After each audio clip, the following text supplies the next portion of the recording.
Right then. I think that is it, and I am finally live. Hi, everybody. I'm sorry I'm getting on here so late. This day has turned out to be vastly more complicated than I thought it was going to be. I do apologize, but yeah. So I'm not doing. I'm not doing the fire festivals this year with a couple of caveats. So let's start off by talking a little bit about kind of where the Fire Festival world is currently and where it has been.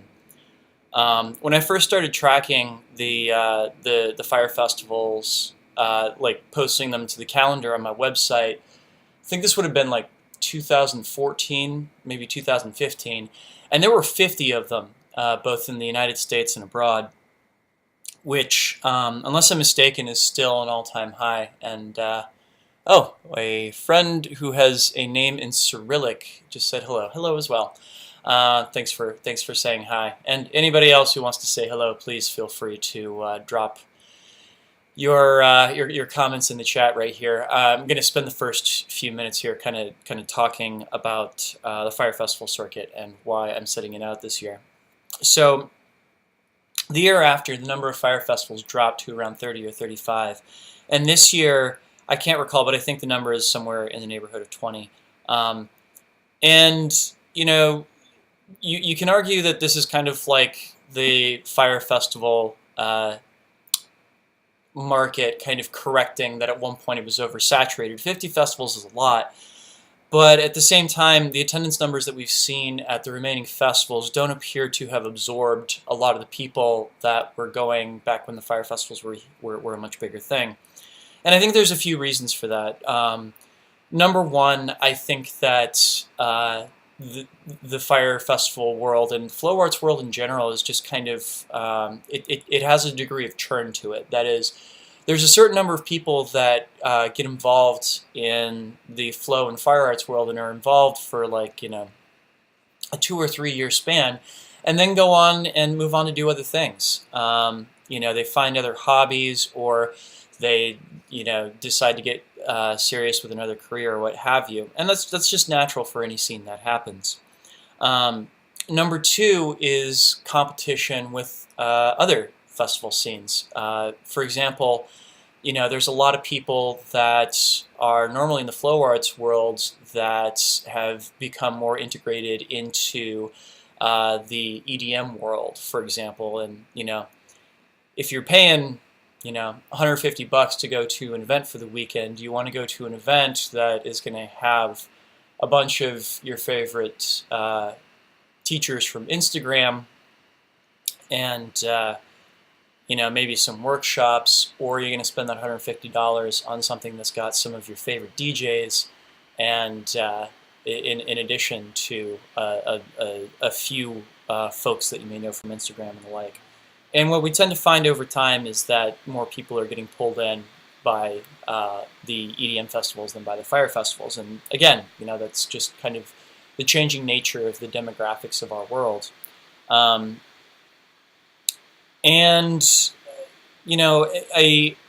think a big part of it too is that the fire festivals haven't really done a whole lot to kind of innovate and keep pace with how the rest of the world is, growing and how the market is changing and everything. That's nobody's fault. It's just there was a formula that was really successful for a few years, and people want to keep on, working on that formula and everything. And that formula is still a good formula for quite a lot of people. But I, number one, am getting older. I used to be really, really down for going around and traveling and, spending 12 weeks at a time sleeping on people's floors or couches as I went around to different festivals and everything. And now I'm getting up there in years, and that sounds like less of a good idea to me. And a part of it, too, is honestly just that the kind of model that the fire festivals have created is something that's really built around creating experiences where people get to hang out with their friends. And while we have workshops there, the kind of culture around learning at the fire festivals, I don't think is something that is. It's not a great environment for learning. Like, people are staying up all night, spinning in the fire circle and everything, and that's great. People are having a good time doing that. But as a teacher, it becomes really frustrating when like a quarter of the people that walk into your class are really strung out from the night before, and they're not absorbing anything that you're trying to teach. So a big part of the reason why I'm kind of sitting things out this year is I want to experiment with other learning environments. I want to try touring by myself and doing workshops in select cities to try and see if I can create a better learning environment myself than I would find at the fire festivals. And again, there's nothing wrong with the fire festivals. If you are up for that scene, then absolutely you should hit that up. But like, for me personally, it's just feeling like a lot of diminishing returns. And of course, I'm going to stick a pin in this and several caveats. The first one being, of course, that I will, of course, be at Flame because I help run Flame. And I have workshops that are up in the voting site and everything. But if I don't get any workshops on the schedule, I'm not going to be terribly heartbroken about that. That happened 2 years ago, and it was far from the end of the world. There's plenty of work for me to do while I'm there. The second is that I have applied to teach at Fire Drums. I have no idea if they're going to accept me or not, but if they don't accept me, I don't think I'm going to attend. Basically, Fire Drums and Wildfire were the two events that I was like, if I'm not working these events are events I'd still like to try and come to anyhow. So Fire Drums and Wildfire, I think, are the two that I'm going to try and get to this year. But it's far from certain that either one of those things are going to happen. And again, if I don't make it to either one, I'm not gonna feel heartbroken over that. And I kind of didn't realize that this is how I was leaning until, I had a friend ask me about applying to Kinetic, and by the time I got around to looking at the application, the end date, that is the deadline for applying to Kinetic, had already passed, and I had no emotional response to that whatsoever. So it kind of made me sit back and be like, okay, why is this? And the more I thought about it, the more I realized, I haven't felt like in the past year I've gotten the experience that I want to out of teaching. So I feel like it's time to try something else. Yeah. So that's the short explanation for why I am sitting out the Fire Festival season this year, with those few asterisk caveats and everything. But I wanted to real quickly say hello to everybody who's been posting in the group chat right here. Hi Joshi, hi Ricardo, hi friend from Ukraine, who I am deeply sorry, but I cannot read Cyrillic, and that's on the to-do list of things to change at some point in the future. But hello, everybody, and thank you for joining me today as I talk about the economics and social issues surrounding the Fire Festival circuit and everything. And again, I want to make clear that I still think the Fire Festivals are worth going to, but just that I don't feel as though the results that I personally am getting out of them as a teacher and attendee are quite where I want them to be right now. So I'm trying something else this year, and it may be that I find by the end of the year that I really, really miss all the festivals and seeing my friends there and everything, and I decide to go back and reapply next year. But it feels like it's time to take a break and try something different. I'm also not attending Burning Man this year, which is the first time I haven't gone in 12 years. And it's for a similar reason, that just I kind of feel as though it's something that I almost take for granted for a little bit, and I don't enjoy the travel and I don't enjoy the work, and it's time to step away from it then. So, yeah. Those are my thoughts on the matter. Ryan Dusham, respect for your decision, you'll be missed. Thank you so much. I really appreciate that. And I have absolutely no doubt that this year I will be missing a lot of you at the festivals. But that doesn't mean that I'm not necessarily going to see you all, because, like I said, I want to try doing something a little different and touring on my own. So Here's the thing for all you guys watching. If you're interested in having me come around and teach wherever you happen to live, send me an email to drex@drexfactor.com and, send me your name and be like, hey, I have a place where you can come teach and a place where you can come stay and everything in my hometown. And I'm going to try and do probably 3 different workshop tours in the coming year, just on my own, so that I can have like that one-to-one relationship with people, and people can come and learn from me in an environment that's really focused on the learning side of things, instead of, let's go get crazy and, burn shit and everything, which, again, is fun, but I really, really want to try and see about what I can do to create a better environment for people to learn in, is what it boils down to. So if you want me to come around to your hometown, please email me at drex@drexfactor.com and let me know about that, and we will see if we can set all that up. Mitch Oberman, do you have a tutorial on how to spin 2-poi with one hand and how to go from a basic forwards weave with 1 in each hand to 2 in one hand?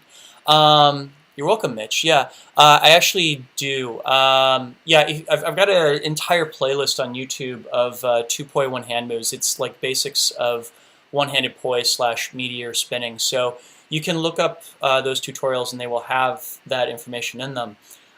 Except for the question about the basic forwards weave, going from basic forwards weave to 2 in one hand. So that I can actually show you right now.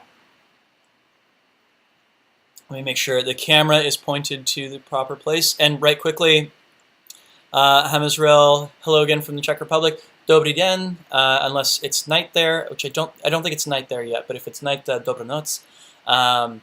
And are you going to do deal video connected with Gunslingers moves? Yes, I have a 4-video series on my YouTube channel on Gunslingers, and I expanded that to an 8-video series that is available as a course on my website. If you go to learn.drexfactor.com, you can take my Gunslingers course there, and it includes all the stuff that was in the YouTube videos plus some supplemental materials. Basically, I realized that there was a bunch of stuff that I had learned in the rest of 2017, more than the stuff that I'd included in those 4 videos, and that's supplemental material that is included in those videos. Yeah. Cool. There's a lot of questions piling up. Let me first deal with Mitch's question, and I'll get to the rest of you guys in just a second, okay? Thai Food says, hi. Hello, Thai. Cool. So, going from a forward weave to 2-poi one hand. So part of the problem that you're going to encounter here is that clearly when you're doing a forwards 3-beat weave, you have more beats than you would if you're doing 2-beat weave, right? So when we switch over to doing 2-poi one hand, you're going to have one end that's going to be your leader. Usually it's your thumb end when you're going forward. Some people will do a pinky-led forward, which I find very difficult. But if you start off just with the knowledge that, say, I'm going to go to my right hand, so my right hand thumb end is going to be my leader here, right? So look at my right hand is over top. It happens right as I'm crossing my right hand on top of my left hand, yeah? So this moment that happens where my left hand crosses on top of my right, we're essentially going to erase, as though it never existed with our transition into one hand, right? And you can simulate this just by turning this into a 2-beat, where I'm always going to leave my right hand on top and just cross and uncross, yeah? So as I'm doing this, it's really easy for me as the left hand poi is going underneath my right arm to just grab that handle with the pinky end of my right hand. I'll do that for you again right quick. So here's the left hand going under, and I just drop it. Now, I just grab it with my right hand pinky, and now I'm into that 2-beat weave, right? So let's take that lesson and go from a 3-beat weave. There's that same spot in the 3-beat weave where the left hand is crossing underneath the right hand, right there, and I can still use that spot to switch into my thumb-led 2-beat one-handed weave, right? And all that means then is that I erase the part where my pinky poi gets to have its own beat. Or if I want, I could put that in there and try and turn it into a 3-beat weave. But 3-beat weaves are kind of weird because they're asymmetrical when you're doing 2 poi one hand. So that's the easiest way I can break that down for you. Good question though. Cool. Let's see here. JJ Spinner, do you have some video? Do you have some poi from A Technologies? I do not. Hello from the Czech Republic. Hey, dobrý den. No, I've never used A1's poi before, which I would love to. I'd love to try them out and see what they're like. Kyle Martin, so with your own teaching outside of the festivals, woodware you post so that people could come take the lesson? All that's going to be on my Facebook page. That's a great question. If you go and like me on Facebook over at facebook.com/DrexFactorPoi, all of the workshops that I'm going to be offering will be posted as events on there. So that'll be the place to go check in. Great question, Kyle. Great question. Ilionka Kinai says, hi, I'm from in Poland, and I are my friends watching you. Great channel. Thanks so much. Hello, Poland. I speak a little bit of Czech, but unfortunately no Polish, so I'm just going to say hello for the time being. Mitch Oberman says, thank you, love the videos, keep it up. Hey, my pleasure, my pleasure. Yeah, and it seems like we have kind of transitioned into the Q&A section of this video. So what I will tell you guys, if you have any questions either about why I'm sitting out the festival circuit this year, or any questions regarding poi, please throw those into the chat right here, and I will do my best to answer them in whatever order I can.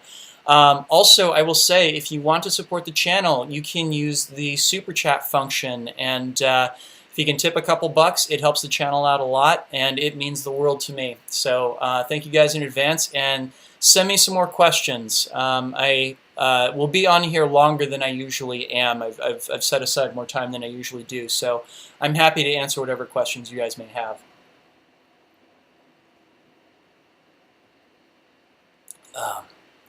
And also, just to reiterate information that's already been put out there and everything. I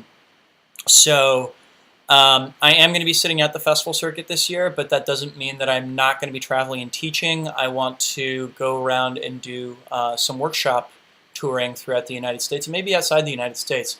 So if you would like me to come to your neck of the woods, please email me at drex@drexfactor.com and request your hometown for me to come to. And if you can help me find venues to have workshops in, that's even more helpful, yeah? And I'm hoping to do like 2 or 3 workshop tours this year, going between multiple different cities. So help me out on that.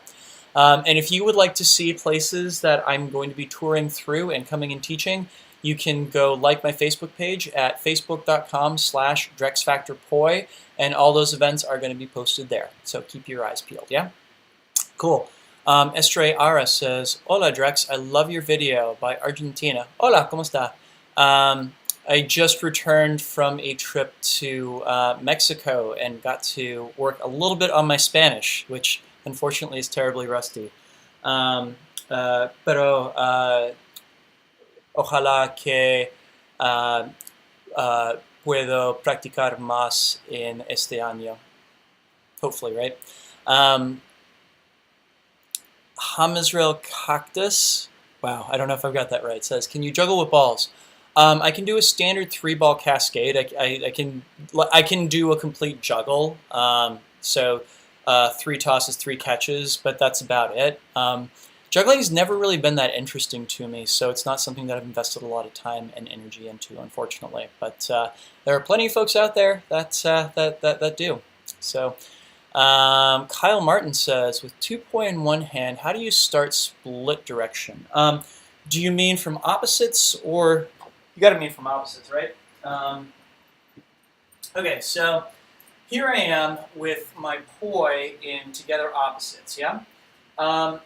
So the way I started learning how to transition into split time was I kind of imagined that they were moving back and forth along a straight line, yeah? So that straight line right now is going straight up and down.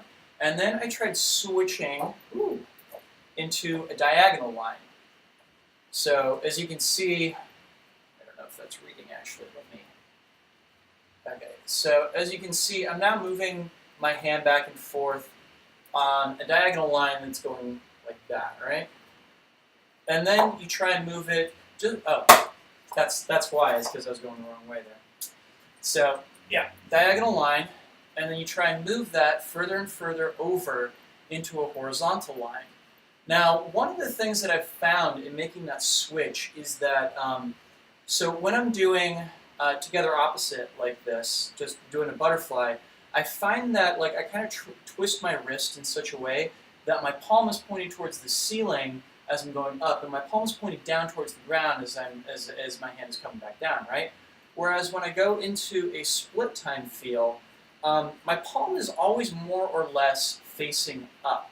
And the challenge here is to maintain the vertical plane with my pinky poi. Because if you've tried doing this, you know that there's a tendency for the pinky poi to kind of drift away from you like that, right? So one of those exercises you can do to improve your split opposites one-handed is actually to try letting your pinky poi swing out horizontal like that, and then bring it back to a vertical place. And this will help so much with your one-handed playing control, because the real challenge when you do one-handed stuff is to develop your playing control on the pinky side, because your pinky end has never had to worry about controlling a poi plane before. You're essentially starting from scratch on that stuff. So what I'd recommend is start with the straight line and going straight up and down to diagonal to straight side to side, and then work on getting that pinky plane to a horizontal and then back to vertical. And then you see if you can sustain the split time butterfly for like 10 reps, yeah? That would be what I would recommend in order to learn that. Yeah. Hope that was helpful. Let's see here. I have a problem.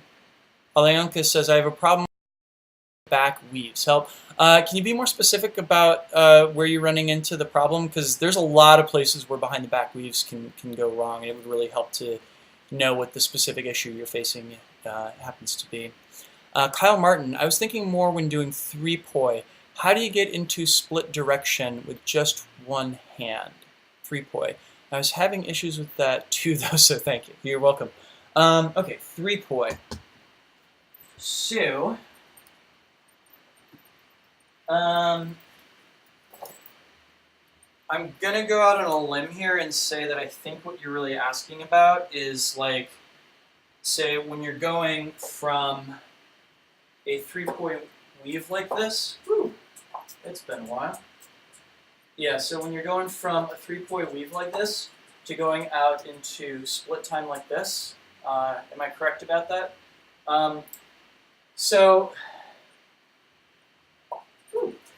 Part of what makes any kind of weave with one-handed poi challenging is that you have to create this moment where the poi are split 180 degrees away from each other. It's funny because I actually find that doing the weave where they're like 60 degrees off of each other is a little bit easier than doing the one where they're fully 180 degrees away from each other.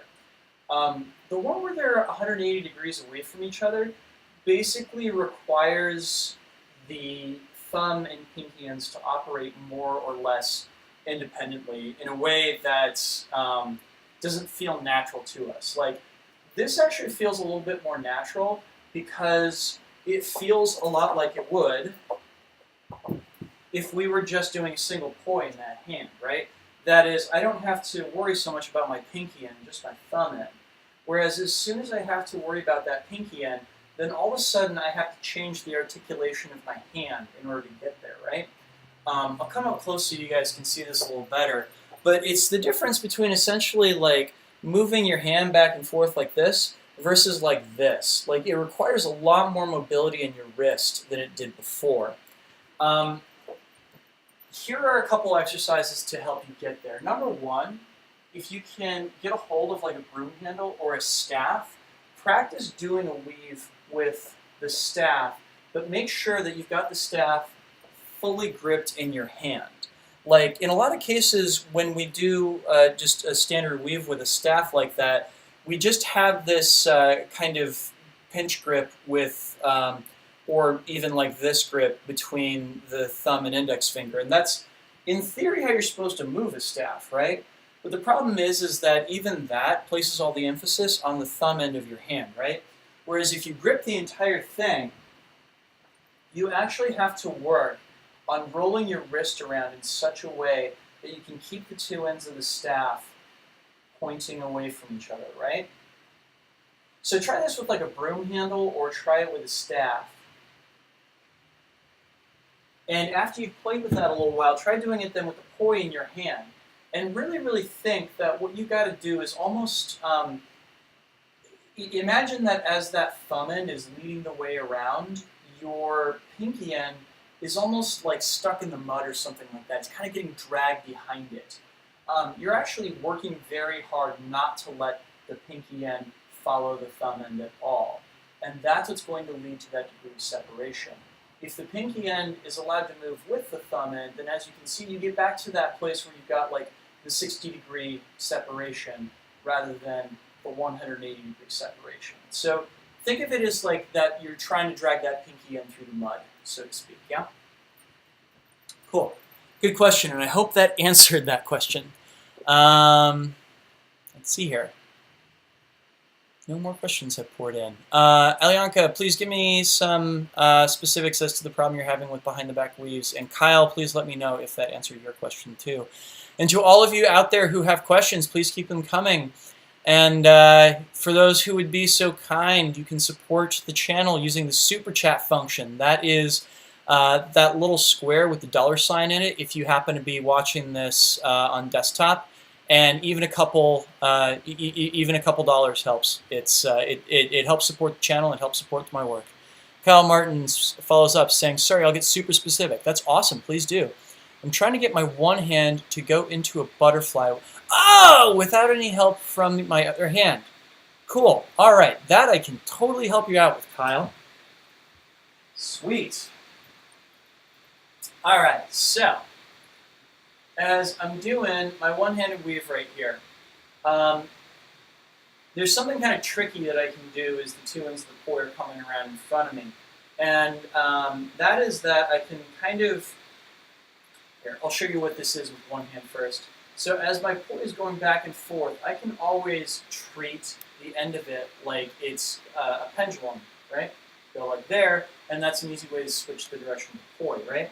So your challenge when you're coming out of your one-handed weave right here is that you're actually going to take the pinky end and make it do a pendulum in front of you while the thumb end keeps going around. It happens right there. Actually, I may be lying. I think I am lying. I think it is actually the thumb end that I switch. Yeah, it's the thumb end. My bad. So, one more time. As I'm going around here, thumb end does the pendulum and comes back around. The pinky end gets to keep right on rolling. And it looks like that. Yeah? Yeah, because you can see my pinky end, which I will color change here so you can see the difference. Oh, whoops, these are the new pods and they're synced. My bad. Yeah, so here's how we fix that. Cool, so check it.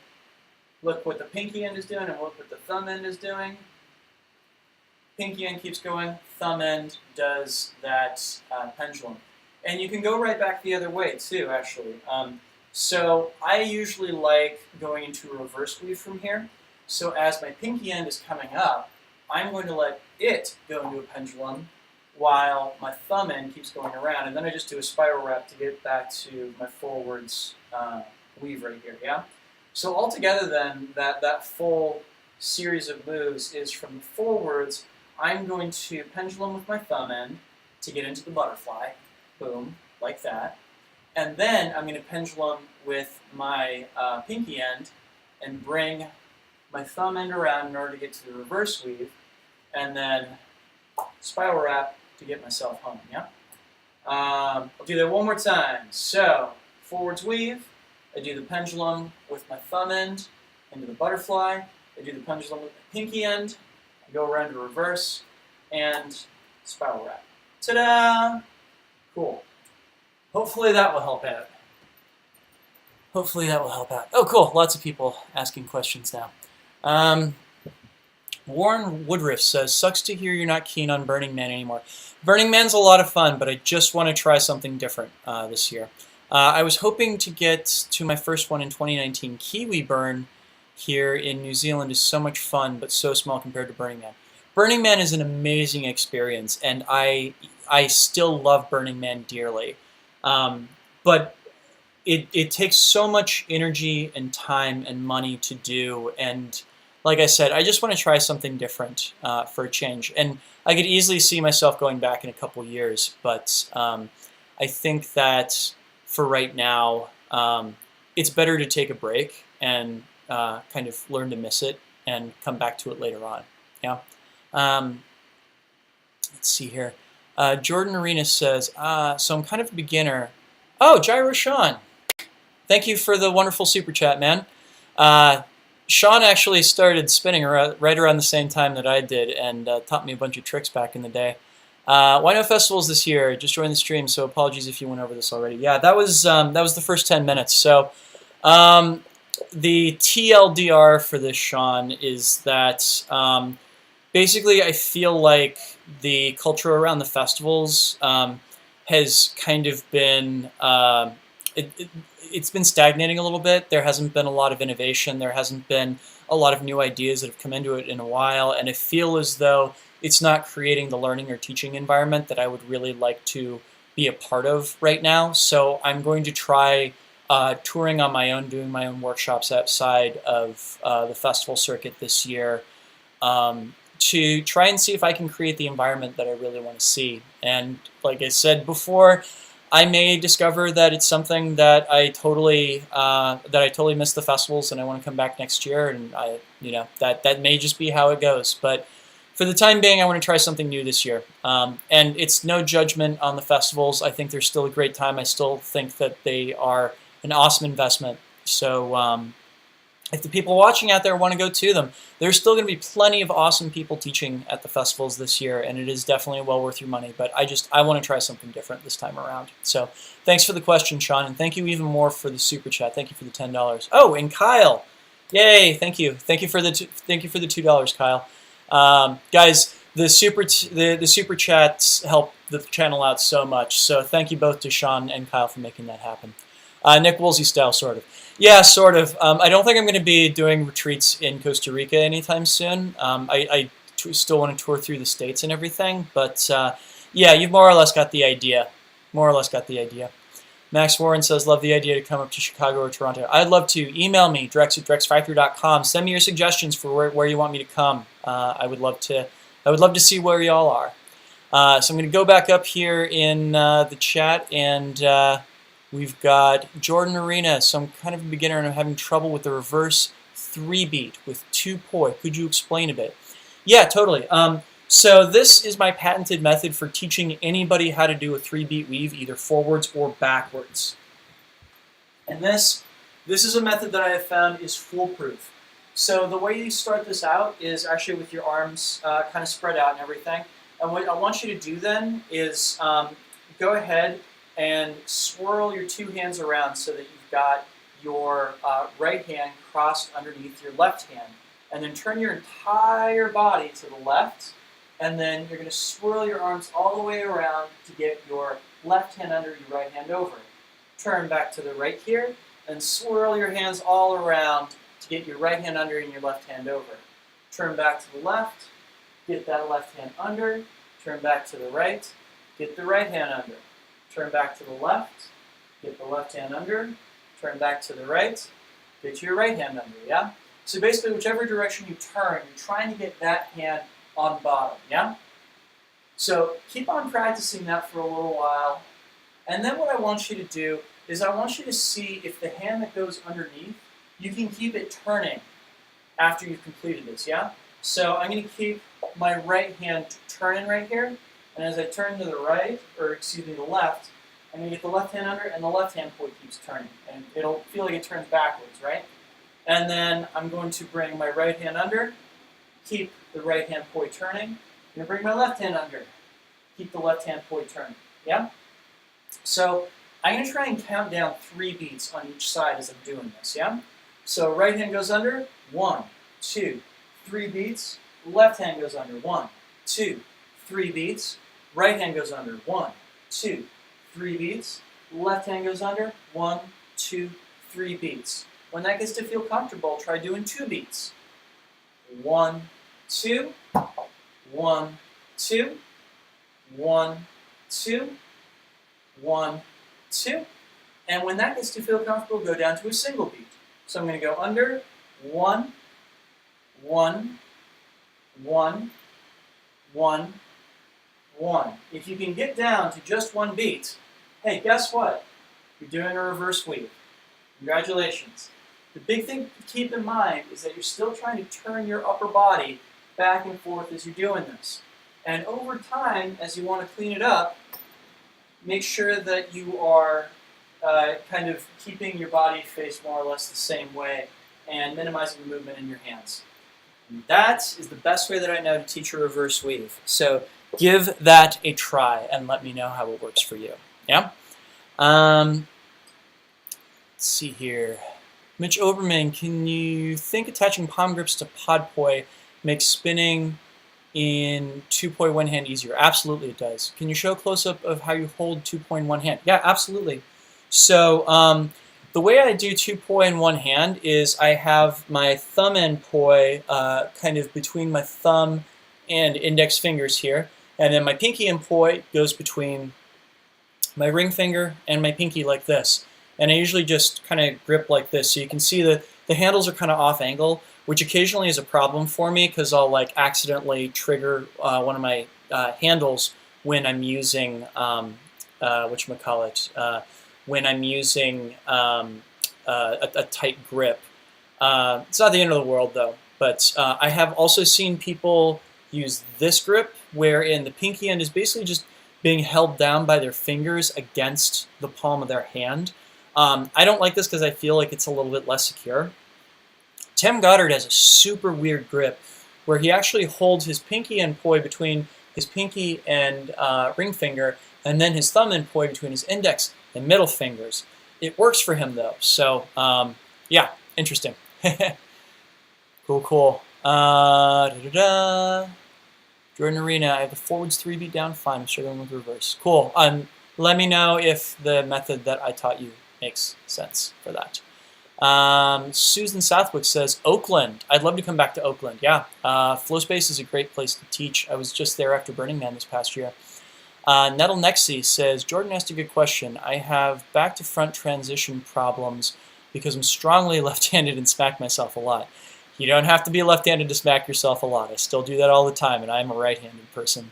Let's see here. Trying to figure out reverse. Nettle Nexi, I would love to help you out. What is the transition that you're specifically running into having problems with? I would be happy to break that down for you.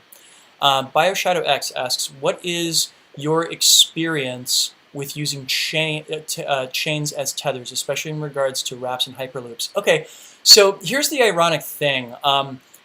Doing things like orbitals is vastly easier with chains as opposed to, say, like Technora. The reason being that Technora tends to slide when it comes in contact with itself, whereas the chains will stick. So to show you this in action, here are my fire poi. So if I try and do the orbital from where the Technora is, it tends to slide and not be very stable. Now, I have about 3 inches of chain on the ends of my Technora here. A, because it increases the lifespan of the Technora, and B, because I find that it is helpful in doing just this move right here, because when I catch on the chains, I can nail the orbital and keep it going, yeah? So so the chain is great for doing orbitals where you need the chains or the tethers to stick. They're not as good for air wraps or hyperloops because it's easier to exit those if the tether can slide across itself. But yeah, so chains yes for orbitals, chains no for wraps and hyperloops. They're a little bit more challenging there. Thank you for the question. Kotletka131 says, hi, just want to say big thanks for everything you do for us. My pleasure. Thank you. Thank you so much. Let me know if you've got any questions for me here. I will be on a good long time answering questions this afternoon. I think that was the cat. Kyle Martin asks, have you tried capsule handles or the Flotoys contact poi? The answer is yes and yes. So I actually started off my gunslinger training with capsule handles, but I really prefer having the weight concentrated in the head because it makes tosses, in my mind, a lot more cleaner, you know? Where, like, as I do like an isolated toss, I like having it isolate around the head, yeah? Whereas when you're using handles that are evenly weighted, i.e. capsule handles, the point of isolation is the middle of the tether, and that actually messes with me quite a bit, not just in tosses, but also when doing any kind of contact poi work, because the momentum of the tether is what governs how clean your contact work is. So you wind up in a situation where you have a lot more momentum coming through a contact roll than you're expecting, and it gets really easy to drop it. As for the Flotoys contact poi, you're talking about the Flomoja poi, and I kind of have my own version of those. So these are a pair of capsule lights inside of Emoja heads from Lanternsmith, which I like using because during the daytime I have them color separated, so they're still good for teaching with. And then at night, the light comes through loud and clear through the balls, so they're pretty easy to color differentiate and everything. I do not use the thicker flow cord simply because I no longer like using stretchy tethers. But I use rope tethers on these, and the kind of Illumigrips 3D printed handles that use night eyes in the handles. These are my go-to contact set right now. And I do everything with these, contact, gunslingers, you name it. So yeah, these right now are my favorite set to use for pretty much everything. Good question. Cosmolora says, thank you for the tips. You should come to Romania. I would love to come to Romania. I would love to come through Eastern Europe sometime. I was in the Czech Republic back in June, and it would be lovely to visit more countries over there this year. Jordan Arena says, by the way, I'm in Phoenix. You should come here. I would love to. Email me, drex@drexfactor.com, and tell me where I should come, guys. Pretty please. And also, if anybody wants to help out the channel, please use that super chat function. Even a couple bucks helps. You know, support the channel, support my work. Every little bit helps. Let's see here. Timirin says, hi, greetings from Ukraine. Hello, Ukraine. There's a few of you from the Ukraine that are on here right now. I guess it is evening time in Eastern Europe, so I'm getting a lot of you guys from there, which is awesome. You know, it's great to know that there are people out there that are watching my work. Outstanding. Sybil Burling asks, does the set of all sets contain itself? So if you're asking the question that I think you're asking, so this is part of Gödel's famous incompleteness theorem. So I'm going to go way deep down a nerd rabbit hole here for a second, so I hope you guys are going to are okay with that. So the turn of the century, and that is the turn from the 19th century to the 20th century, mathematics was trying, basically mathematicians were trying to figure out what were the most basic axioms through which you could describe literally all of mathematics.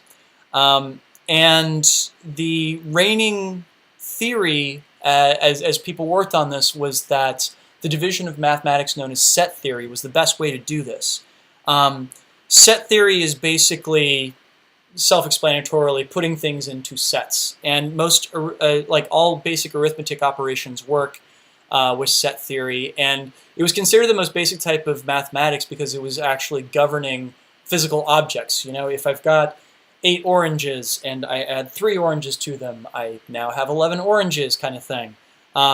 So for a long time, mathematicians were treating this as though it was kind of the best lead for putting together the fundamental axioms of mathematics from which all other mathematics could then be derived. And then Gödel comes along and totally messes up the entire thing and basically proves that any framework for understanding mathematics that is sufficiently comprehensive will also be self-contradictory. In other words, there is no way that you can describe mathematics in such a way that you can have these basic axioms from which all other mathematics can be derived that will not then be self-contradictory. And the classic example of this that gets thrown out is sets that contain other sets. So, for example, let's say that you have a set that contains. Okay, let's say that you have a set that contains all of the red objects in the world, and you then have a set that contains all the fruit in the world, right? Now, the set that contains all the red objects in the world is also going to contain the set that has all the fruit in the world, right? Because apples are red. So the question then becomes, is the set that contains all sets a member of itself or not? And the logic starts getting really, really tricky really quickly because basically there's no way that you can describe whether that set contains itself or not without running into self-contradictory logic. So with this very powerful example, Gödel proved that this pursuit to find the most fundamental axioms of mathematics was flawed at its very core, and mathematics was never going to be as airtight as people at the beginning of the 20th century had hoped. So, good reference there, Sybil. I'm a big fan. Cool, moving on. Thanks for going down that road with me, guys. Susan Southwick says, have you thought about teaching online classes like Udemy? Yes, actually, I have online classes. You can access them at learn.drexfactor.com. There are currently 2 courses that are available to you on learn.drexfactor.com. One of those courses is Beyond the Basics. It includes things like learning how to do behind-the-back poi tricks, as well as basic hybrids and the like. And the other one is on poi gunslingers. It is everything from basic weaves and entries and exits to more complicated things like flowers and hybrids. It is basically a course that includes literally everything I know how to do with gunslingers right now. So one of those goals for the first quarter this year is to put together a course for beginner poi, which I will hopefully have done sometime in March, knock on wood. But the answer is yes, I have totally thought of it, and I have classes available. So if you guys are interested in taking any of those courses, please head over to learn.drexfactor.com. Great question. Alyonka Kinai says, what's better for beginners, sock poi or contact poi? The short answer is it doesn't matter. The best poi for beginners are the poi that you want to pick up and use. So if they're too light, if they tend to fly all over the place, you might want a heavier set. If they're too stretchy, you might want a set with less stretchy tethers to them.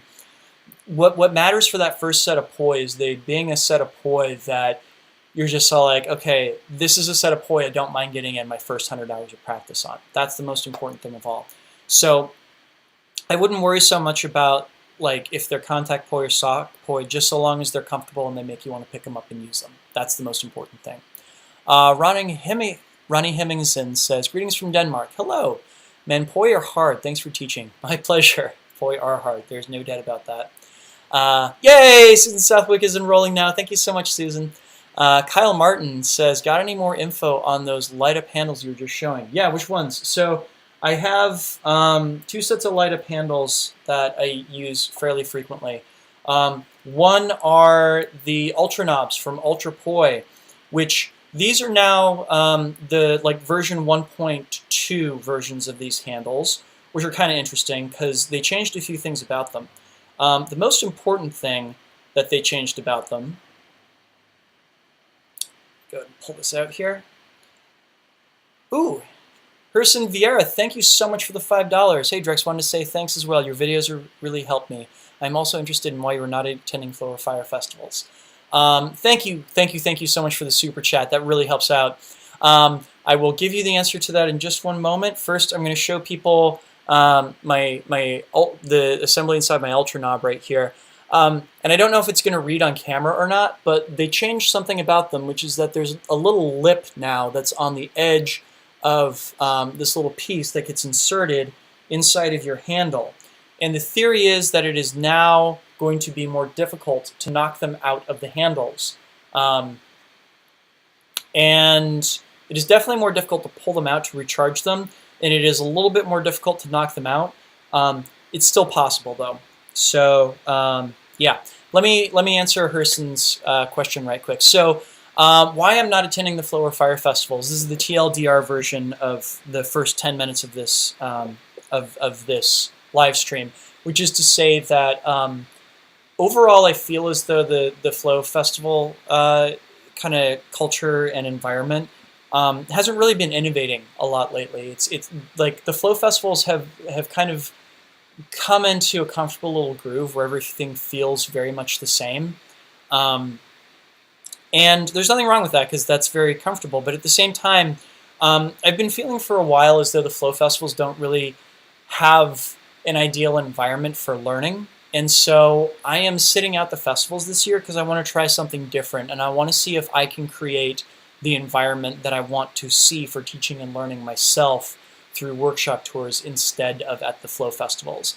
And I may pull it off and I may not. It may be that I find that in the end I can't do any better a job than the Flow festivals do, so I'm more than happy to come back to the festivals next year and be like, I'm sorry guys, please take me back, and see how that goes. But this year I want to experiment and try something new, is the long and short of it. If you want to go to the festivals, please go to the festivals, because the festivals are lovely. They're a great way to see your friends and to meet people in the flow arts world. I still heartily endorse the festivals as a way of connecting with people, but I want to try something different myself. Yeah. Cool. So going back to Kyle Martin's question. So these are Ultra Knobs, and the ones that I have on my contact poi are the Illumigrips from Protobeam. That's a shop on Etsy. And also Herson, thank you once again for the super chat. That's really helpful. And any of the rest of you guys, if you got a couple bucks, super chat helps out the channel. Help me keep on doing this. Yeah, so basically with the Illumigrips here, there's a 3D printed assembly right here. And what you're meant to do is, so you're meant to buy a set of Spotlits night eyes, and you basically take the light and battery assembly out of them and spell those for me. So Illumigrips are I-L-L-I-G-R-I-P-Z. No, excuse me, Illumigrips. I-L-L-U-M-I-G-R-I-P-Z. That's it. And they're offered through an Etsy shop called Protobeam. And Sheridan Miller's the guy who runs the shop.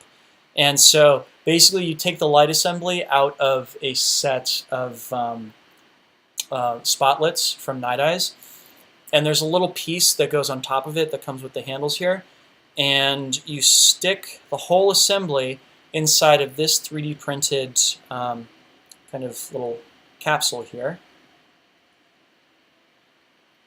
And once you've done that, you want to take your tether, which I stuck a little, basically a little washer on it, stick that inside of the little assembly and slide a palm grip on the end of it, or prop box approved. Doesn't really matter. And now you have a handle that has this lovely little button that lets you go between solid color, flashing, or turn completely off. Yeah. So yeah, these are the handles that I have on my contact port right now, and I'm a big fan. So hope that helps, Kyle. Hope that helps. Cool. Anybody else got any questions out there? Please send them my way. Send them my way. And if you want to help out the channel, please help out with the super chat function. That's the little button, the square button with the $sign inside of it. If you got a couple bucks, it helps out the channel a whole lot. I am happy to answer any questions that you guys have for me out there, so please keep them coming in.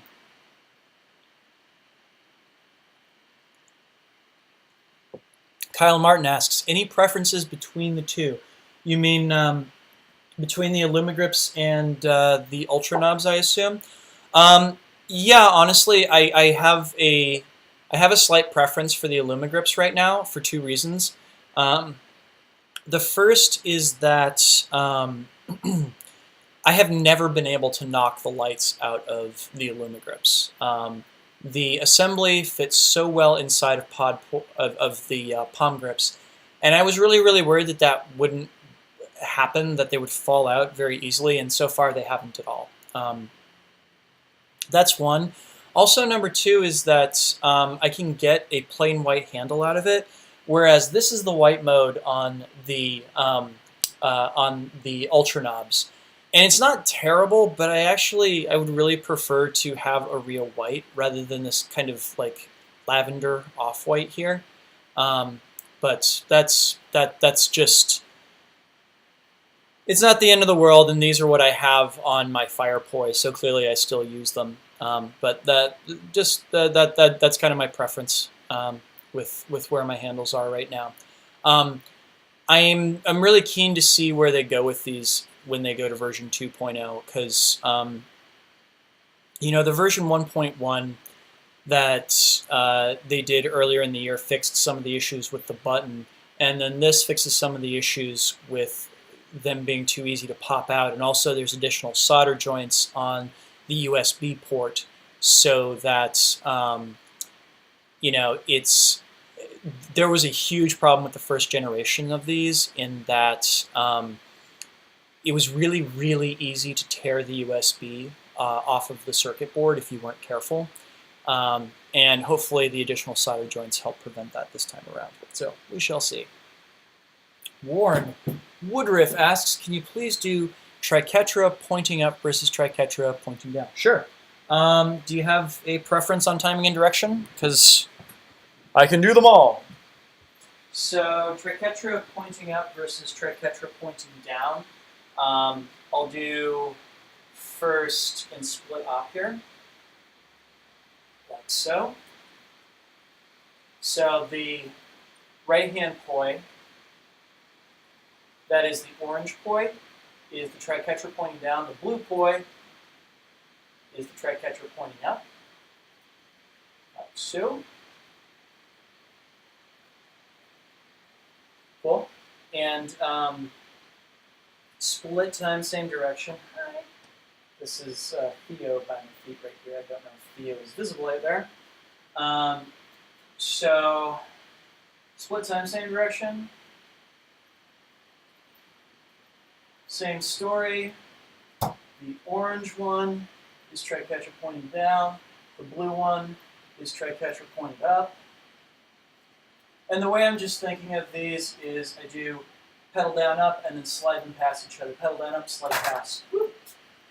Down, up, slide past. Down, up, slide past. Down, up, slide past. Down, up, slide past. Yeah?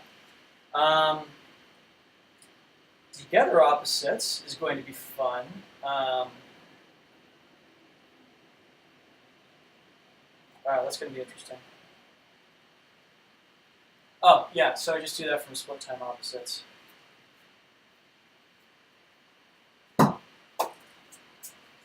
Yeah, that's ugly.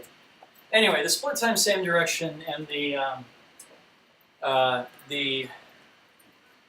split same one and the split op one should do the trick there for you.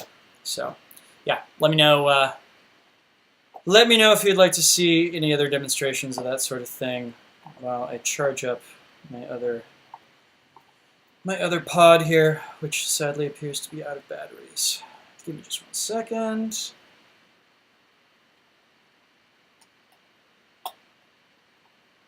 Cool. All right, friends.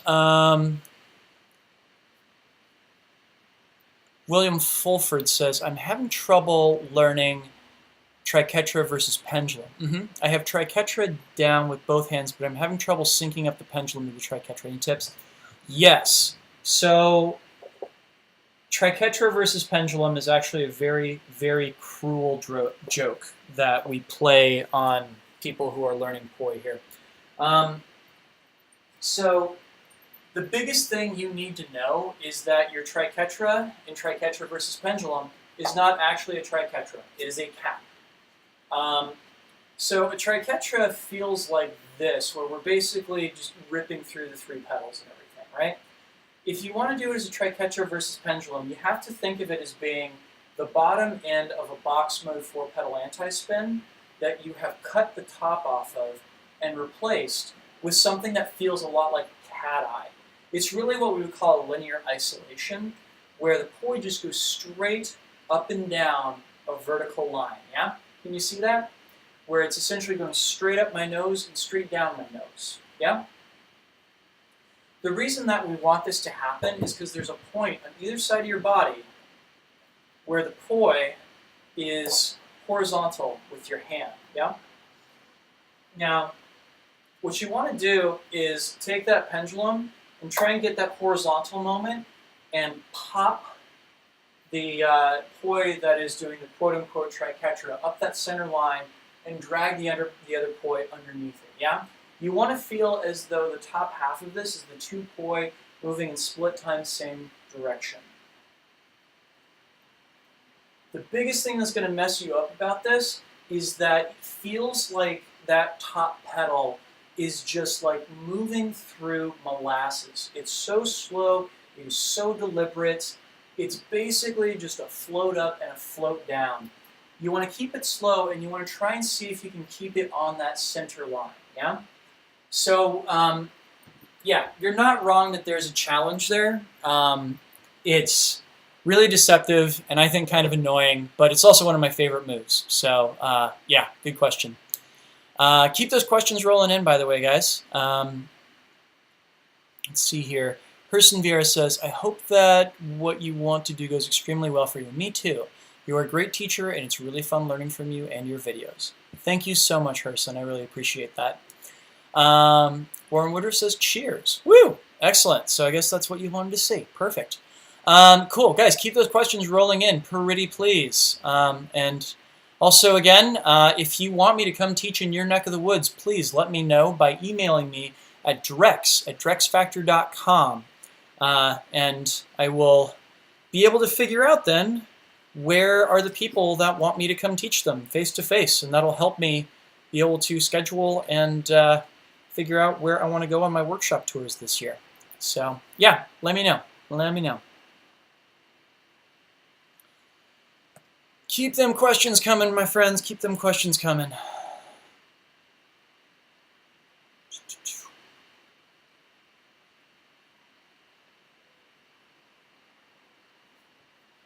And if anybody wants to help support the channel, just as a reminder, you can use that super chat function. It's that little square button with the $sign in it.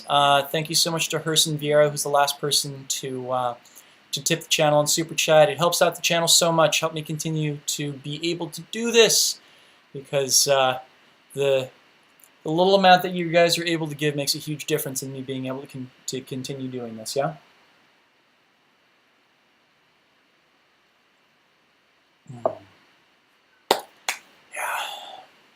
I haven't missed anybody's questions as I've been doing this, have I?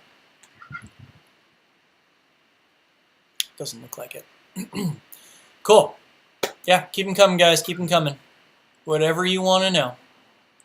Whatever you want me to teach you, I am happy to do it here. Happy to do it.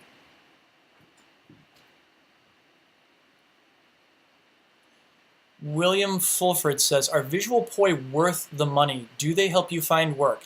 Absolutely on both counts. Um, it is now impossible to get booked for any LED gigs in Washington, D.C. if you do not have Visual Poi. They have it's to the point right now where it's just assumed that if you get booked for an LED Poi gig, that you're going to be using programmable Poi. If you show up at a gig with something else, um, whoever hired you out tends to get very upset. I have had this happen. Um, so yes, they're absolutely worth it. I know that they cost a lot of money, but quite frankly, it also means that you can ask for more money for getting booked for your gigs. Like, I increased the amount that I ask for an LED gig by something like 20-25%. And people didn't even bat an eye at that. And, it's one of those things that if people ask about it, be like, you know what? These Poi are more expensive, number one. And number two, they can break. And if they break, it takes time and money and energy to get them repaired. So part of the cost of hiring you out is the cost of maintenance on those Poi. And people are generally really understanding about that, Hi there. This is Theo once again. So yes, I would absolutely say that they are 110% worth the money. I have, number one, I've gotten a lot of gigs in the past year that I would not have gotten if I didn't have access to Visual Poi. And like I said, they've kind of become, I would say, the de facto LED Poi medium for professional level gigs. So yes, they help you find work and they're absolutely worth the money. Please go check them out. Please go check them out. Yeah, the pair that I'm using right now are from Pyroterra. I've used both Pyroterra as well as Ignis programmable Poi before, and the version 4 Visual Poi are hands down the best programmable Poi I've used.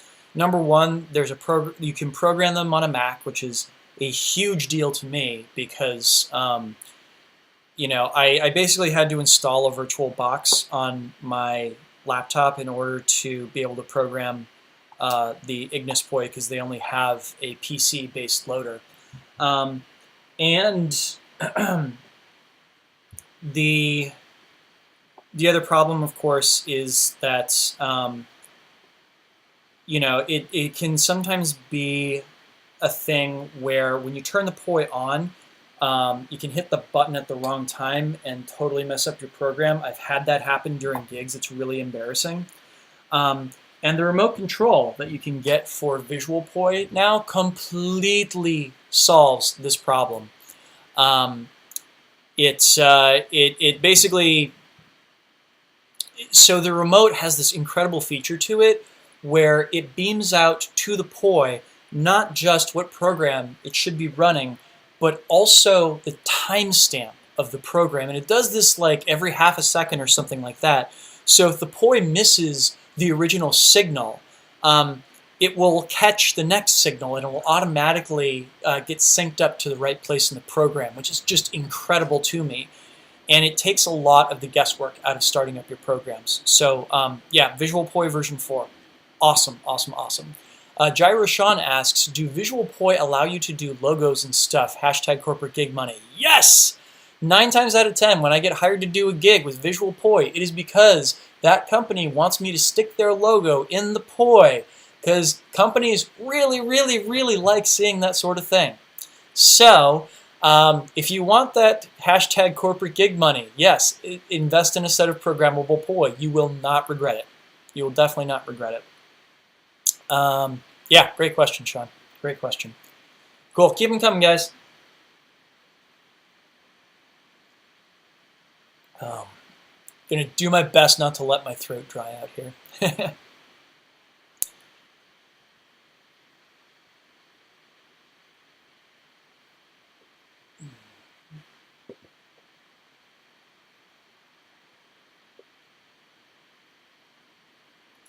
Any questions at all, guys? Anybody who wants to request that I come to their hometown, or whatchamacallit, or has a question about learning a specific trick or about flow arts culture in general, a specific product, everything is fair game. Everything is fair game. So please, shoot me them questions.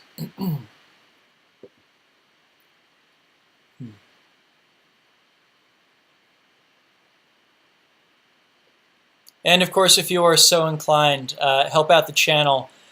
Can tip a couple dollars in that super chat, and that's a big, big help.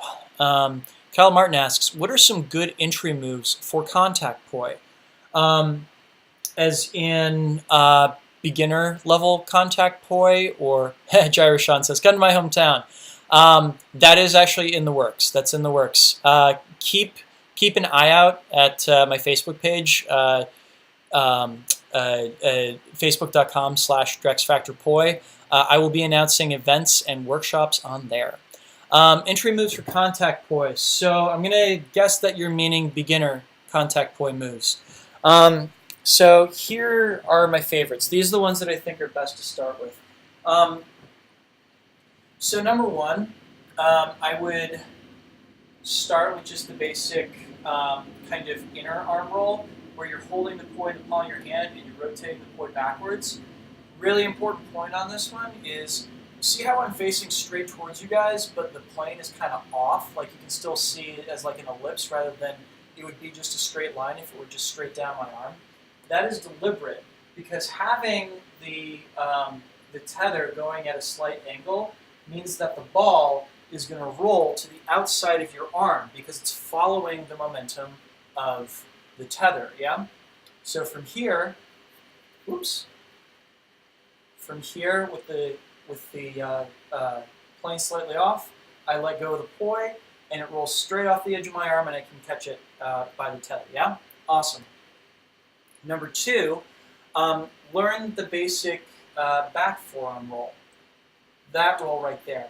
Now this involves a really, really important basic skill, namely that you see how I'm balancing the ball on the back of my palm right here? This is what's called a cradle grip. And it is one of the most important things that you can possibly learn in the world of contact poi because you wind up using it a lot. You know, a lot of people will use kind of the palm catch as much as they possibly can. I'm a much bigger fan of using the using the cradle grip as often as possible. So start off by just kind of holding the ball on the back side of your palm. And I'll get up close so you can see how this really works right here. See how I'm kind of making a bowl with my hand where my fingers are like almost curling up towards the ceiling? That's your happy place. Try walking around with your hand in this position. Yeah? Try and see if you can keep it sitting there stable. Because the built-in kind of neuromuscular thing that you're going to have with these is if it starts to move around at all, you're going to want to close your hand as though you're going to grip it, right? And that's exactly the opposite of what you want to do in order to make sure that this is stable. So as I'm balancing it on the back of my hand right here, I want to train my hand to, whenever there's a problem, I want my fingers to curl up rather than curl down, yeah? So walk around, like spend a few minutes just like walking around your living room with the poi balanced on the back of your hand like that, yeah? Now, when that gets to feel comfortable, swing the tether back and forth to build up enough momentum to roll it to the back side of your arm, right? Now, look straight down my arm as I'm doing this, and notice that I'm trying to keep it more or less even with my forearm. They're staying more or less parallel, yeah? What I'm trying to get to is a point at which I feel the handle kind of bump my elbow right here. There's a little bone, I'm not sure which bone it is, it's either the radius or the ulna, but it pops out right here. And I want to feel the tether kind of knock against that spot. Both of the cats are out now. This is Theo and this is Shiloh. So I want to feel that tether hit that bone, and when that happens, I want to flick my wrist such that my fingers go up towards the ceiling, right? Again, by default, the kind of your kind of default thing that your body wants to do here is to have your entire arm kind of pitch up which is what that's going to do is it's going to make sure that the ball goes flying off in a way that's impossible to control. Your happy place here is keeping your forearm as flat as possible as the ball rolls. You want to provide a surface for it rather than trying to help it with its momentum. Yeah? Now, these two, I think, are the two most important contact roles that you can possibly learn. And of course, they feed into the next move that I think is good for beginners with contact poi to learn, and that is the folding line. That is going from a roll along your inner forearm, to a roll along your outer forearm, right there, yeah? And this is basically just like a body tracer, you know? If you have ever done snakes where you have dropped the poi head behind your arm and then pull it in front of you, it's the exact same idea. You're dropping the tether back behind your elbow and then you're letting it come in front of you, yeah? So those in my mind are the three contact poi tricks that when starting off are the most important for you to get down because so many other things come from those. There are a bunch of other ways that you can do folding lines, but all of them are based on the idea of trying to create that surface for the ball to roll across. And of course, to get there, you need to have the both inner forearm roll as well as the outer forearm roll under your belt. Yeah, cool. I hope that helps, Kyle. John Cheney says, "What's your favorite contact poi?" Honestly, my favorite contact poi are anything using the emoji balls from Lantern Smith. I really think that Charlie at Lantern Smith created the poi of the future, and it's crazy to me that not everybody uses them because they are so incredibly useful. They're a little bit more expensive than most contact poi are, and I think people just kind of go with the cheapest thing that they can, and I totally understand that. But buying a set of emoji balls is essentially like buying your next 3 sets of poi. Number one, because they're super durable. Number two, because you can swap out the tethers. So if you happen to work through a tether and like find it fraying or what have you, you can easily replace it. You can also change the weight of these. I mean, they're pretty awesome. Also, Charlie's a good friend of mine, and I think that just in general, he's a fantastic engineer. So, you can go to lanternsmith.com to pick up a set of either the balls or the sets of contact poi that they make, which I use both. These are kind of my own Frankenpoi that I made out of pieces from a lot of different manufacturers, but I also just have a stock set of Emoja contact poi that I'll use on occasion as well. Which these, instead of lights, have inside of them these little cartridges that use brass weights, and you can change the weight of them, swap out the tethers really easily, etc. I'm a huge fan of these, so yeah. If you want to pick up a pair, go to lanternsmith.com, and you can use the promo code DrexFactor with a 0 instead of an O at checkout to get a little bit of discount on the order, and it helps out the channel too. So everybody wins, right? Cool. So yeah, keep them questions coming. I think I'm going to stay on here for probably another half an hour because there's other stuff that I need to get done later on today. So yeah, keep those questions rolling in, pretty please. Tell me how I can help you.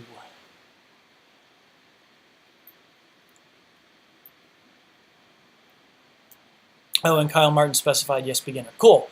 So yeah, inner forearm, outer forearm, and the folding line. Those are the 3 that I think are really good for beginners to get into. Also because there's so many foundational concepts that you're going to learn in the process of getting those down that they're a really good place to start. Yeah. Cool. Send me those questions, guys. Send me an email at drexfactor.com to let me know if you want me to come to your hometown. Tell me what places are available for workshops and the like. That would be super helpful. And of course, if you can help out the channel, use that super chat function. A couple bucks will really, really help out, more so than you might think. Buy me a cup of coffee, yeah? The super chat function is that little square button with the $sign inside of it if you are looking at this on your laptops. Yeah? Cool. Mitch Oberman asks, how many poi does a poi ninja like yourself own? Just curious. Oh my god, I have no idea. Okay, let me think here. So, I've got two different sets of contact poi, the emoji contact poi. I have a set of performance poi that are the old style that I used to make with the 90mm balls from play juggling and thick ropes. And I have, I think, another old set of contact poi from back when I used to manufacture them that I used to use and that I don't anymore. LED poi. We're going to be here all night. I've got two different sets of pod poi, and I have visual poi, Ignis Pixel, two different sets of future poi. I have the sock poi from Speevers. I have two different sets of ultra poi. I have goodness. I think I even still have an old set of crystal poi now that I think about it, buried someplace. Fire poi I have, oh geez, and Spinoptic poi, yes of course. I've got a set of the version 2.0s and I've got a set of the version 1.0 Spinoptics. So there's that, and then I have two different pairs of fire poi right now. One from Dark Monk and one that is a Frankenstein set that was assembled out of tethers from Crispy Clowns, heads from Sunshine Fire Toys, and I think that I had Ultra Knobs on them. So yeah, a lot. I've got a lot of sets of poi. Oh, and I've got 4 sets of unlit sock poi too, now that I think about it. Good lord. So a lot.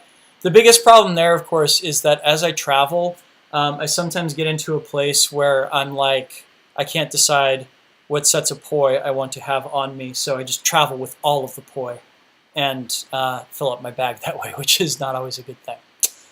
Yeah, so a lot is the answer. William Fulford asks, says, just want to say thanks for everything you post on the interwebs. My pleasure. Made a huge difference in me picking up poi. I'm really glad to hear that. That is definitely part of the reason why I do this. I want to make information easy for people to find so that they can live out their dreams with their prop and be able to experience the joy that I do. You know? So I'm glad to hear that it's working. Thank you, William. Almighty Toe says, thanks for making videos for such a long time. You're an inspiration. My pleasure. My pleasure. I believe actually coming up this September, we are reaching the 10-year anniversary of me posting poi videos on YouTube, which 10 years is a long time to be doing this, and I have seen a lot of I've seen a lot of changes in this community in the past 10 years. So I'll probably do something really special in September to commemorate that. But yeah, you're welcome.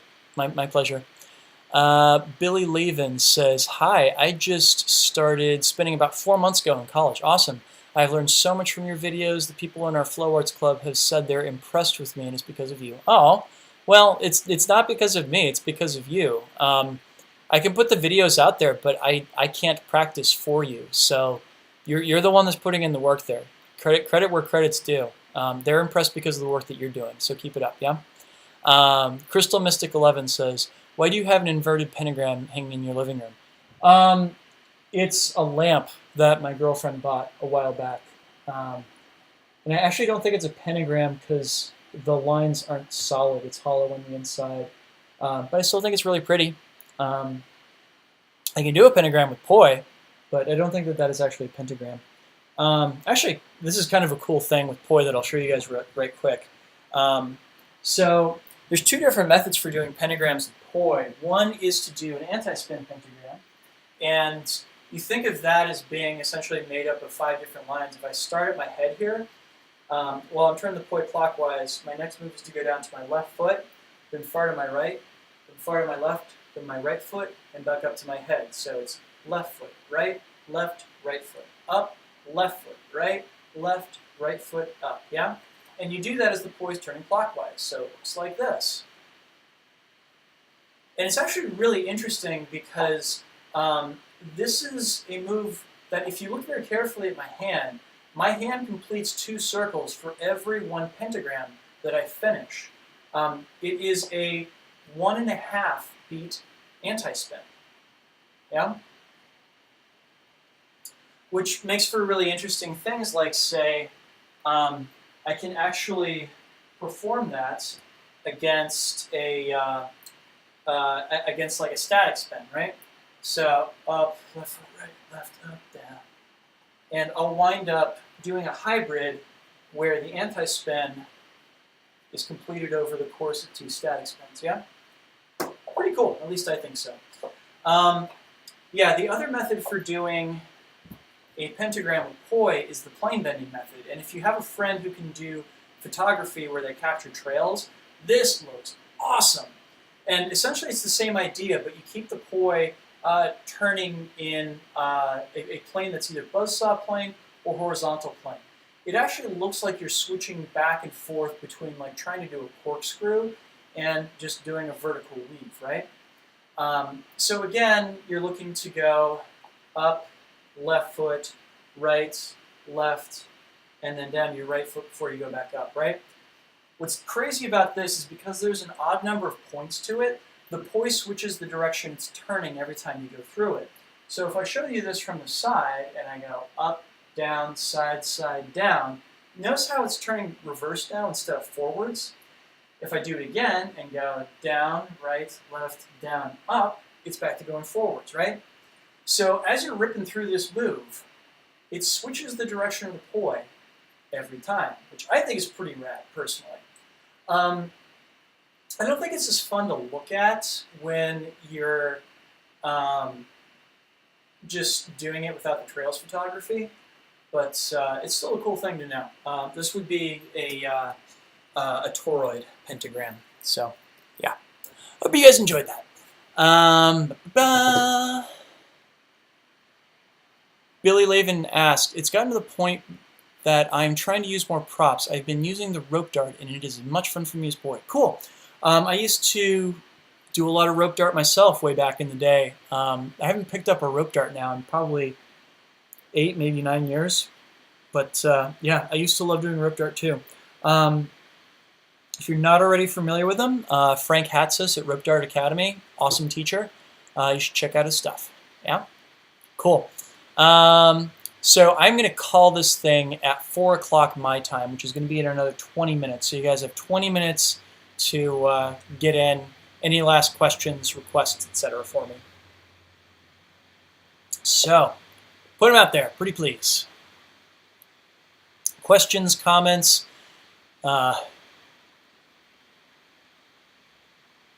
concerns as to where Drex can put his concerns about the flow arts industry, if you so choose. And also, again, if you want to bring me to your hometown, please email me at drex@drexfactor.com. Keep an eye out for events that I will be hosting at facebook.com/DrexFactorPoi. And if you want to help out the channel, you can do so by using that super chat function. It's that little square button with the $ inside of it. Help out the channel a bit. Pentagram equals 5-pointed star. Yeah. Mm-hmm. Yeah, I see what you... Well, kind of. I mean, a pentagram is... it's really a geometric figure made out of lines that looks like a star, but a 5-pointed star and a pentagram are not necessarily the same thing. And again, I wouldn't consider the star that is hanging up in the kitchen there to be a pentagram because it's not made of lines that pass through it.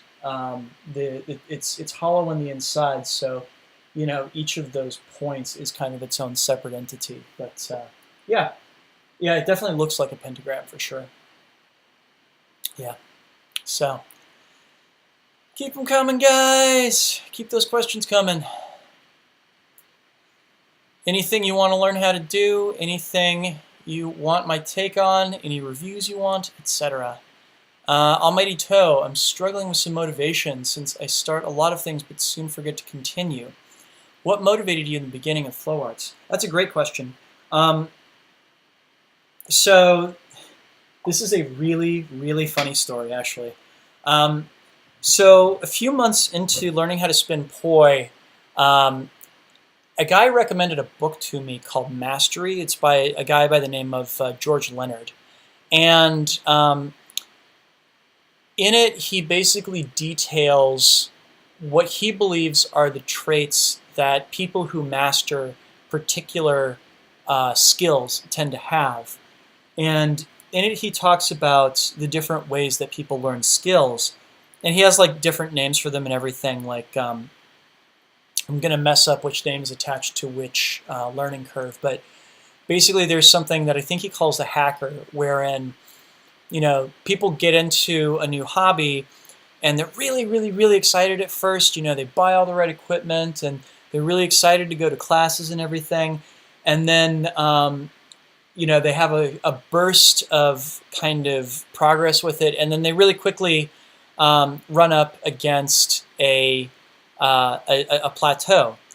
And they get super disappointed when that happens. And they're just kind of like, oh, I guess this wasn't the thing for me. I shouldn't, I guess, it was never meant to be kind of thing. And then they drop it and they move on to the next thing. And they go through the cycle many, many, many times where they invest a whole lot of time and energy and effort into something for a very short amount of time and then become disillusioned and move on.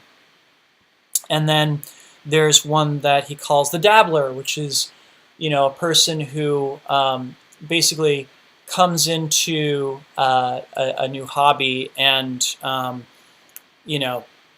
is really, really focused, and they're going to be like, I'm going to be like awesome at this. And, they go to classes and everything, and they ask really intelligent questions, and they put a lot of work in, and, they see a burst of progress, and then they get to that point where they plateau, and they get frustrated, and they decide that that means that they're going to redouble their efforts, and they're going to, get even more classes and become really obsessed and this and this and that. And these guys tend to have like really crazy roller coaster lives where, their focus and determination can sometimes look from the outside as like a kind of obsession and everything. And they go through boom and bust periods of like, being able to accomplish things and then losing progress and not knowing what to do with that and everything. And I can't remember the term for this, there are people that, will go through that first burst of progress and get to that first plateau, and they'll just sit there for years on end. They'll be like, yeah, that's all I really need to know. And according to George Leonard, the people who wind up mastering the things that they work on are those people that learn to love the plateau, but are also willing to, kind of experiment and reapproach their art and their skill and come at it from the perspective of a beginner and be like, okay, how do I reinvent this for myself and everything? And they tend to see, progress where, they have a big burst of skill, and then they find a plateau, and then they'll find another burst of skill and reach another plateau. And basically, they'll use these as like steps going up to the point where they feel as though they have mastered the thing that they're working on and everything. And reading this book, I definitely saw myself reflected in the hacker. I was always the person that got really, really obsessed with something for short periods of time and then got disillusioned and thought that when I hit a plateau, it meant that I wasn't supposed to be doing this thing that I was pushing myself towards. So when I read this book, I was kind of like, okay, so what I want to do then is I want to test out these ideas. And I basically outlined a lot of the techniques that George Leonard talks about in this book, including like, you just make an appointment to practice every day. It's like going to work. And, you make that appointment whether you are stoked to do it or not. And, if you're on a plateau, then what you do is you work to polish the things that you learned during that last burst of stuff that you got down. And you basically treat it as a long-term investment instead of just what did I get down today. And it was completely arbitrary that poi was the thing that I was going to do this with. It literally was just the thing that I started learning when I read this book, and I decided to experiment with it. And what I can tell you is that the techniques totally work. This is the reason that I got good at poi, and it's the reason that I feel like I have been in the poi community for so long, is that I've always looked at it from the long-term perspective rather than from the short term. I've seen a lot of people come through and become that new kind of hot thing on the block for a year or two and then disappear and nobody ever hears from them again. And that's not what I wanted for myself. So to more directly answer your question, Mr. Mackey, don't seek motivation. Motivation is fickle. Seek commitment. Seek discipline. Make that appointment to practice every day or every other day and keep it religiously. You can't depend on motivation. What you can depend on is that commitment. So make the commitment, and whether the motivation is there or not, see it through. And what you're eventually going to find is that the practice itself is the reward. The motivation will come and go, and to be perfectly frank with you, you won't miss it when it goes. It will become totally secondary to maintaining that commitment to yourself. Yeah. So that is what I would say to look for in doing this. Yeah. I hope that was helpful. Almighty Toast says, definitely sounds me like the first one described. What's this book called? Once again, it's called Mastery. It's by a guy named George Leonard. Thanks, Mr. Pushing myself seems too way to get something done always, although I feel resistant to it. And that's just it. Your greatest enemy in all of this is inertia. And I posted a meme about this on Instagram today, but like, think about the person that you want to become and realize that every time you sit down to practice, you're getting an hour closer to that person, you know? The time that you spend practicing is an investment into becoming that person. So make those investments and do so with joy, because the person waiting for you at the end is awesome.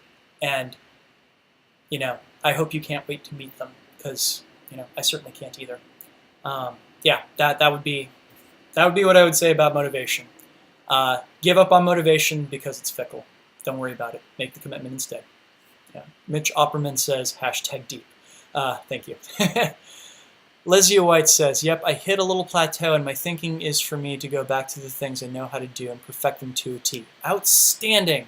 Then it will make me want to learn new things. Totally. And the thing is that in perfecting things that you already know how to do, you're also going to get to a point where you discover new things in the process that you didn't know were hiding inside of the things that you already knew how to do. One example, I just, went and spent a whole bunch of time kind of relearning how to do split opposite anti-spin flowers, which is something I learned how to do like 8 years ago. But I realized one day when I was like doing trails photography of myself that I don't do them terribly cleanly, that my top and bottom petals are slightly off of each other. And I went back to try and figure out how and why that was. And it taught me so much about my body mechanics in the process that it's going to help me with other stuff too. Yeah? So yeah, absolutely. When you hit a little plateau, do so with joy and go back and polish all of those things and make them the best versions of those things that you can possibly do. Yeah? Yeah. Cool, guys. So I've got like 8 minutes left here. Throw me those last questions before I pitch off. Hey Drex, hope you have been well, says Mario Fabrizio. I have been trying. I'm actually just getting over being incredibly sick.